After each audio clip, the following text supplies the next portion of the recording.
Natatabunan kasi ng tapusin mo yung taon, hindi na pala kasari. Kailangan pala mag-follow ka na hindi matapos yung taon. Kasi pagdating ng 2020, hindi ka nakasama. Sabi ko, paano nakalis niyan? Siyempre, 2020 nakalis yan eh. Siyempre, naghihintay lang naman ng tawag yan. Sabi, tatawagan hanggang hindi natawagan. Ngayon, hindi na-follow up ulit. Ngayon, wala na. Kasi 2024 na ba?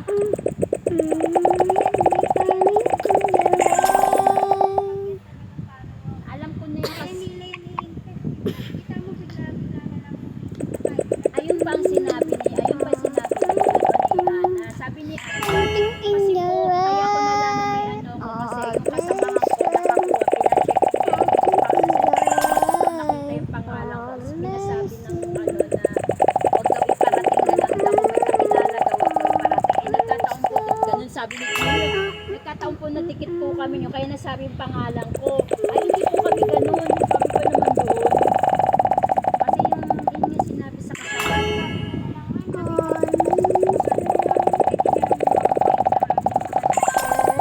Ayun naman sinabi.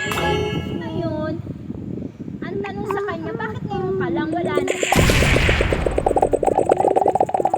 Kasi daw, 2023, 2024, nagbago na daw. January lang daw, nagbago na.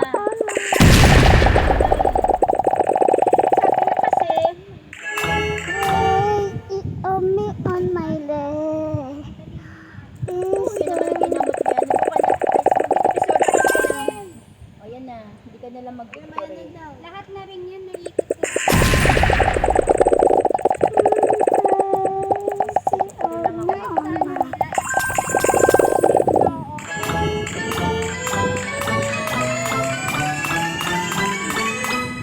Parang haluan.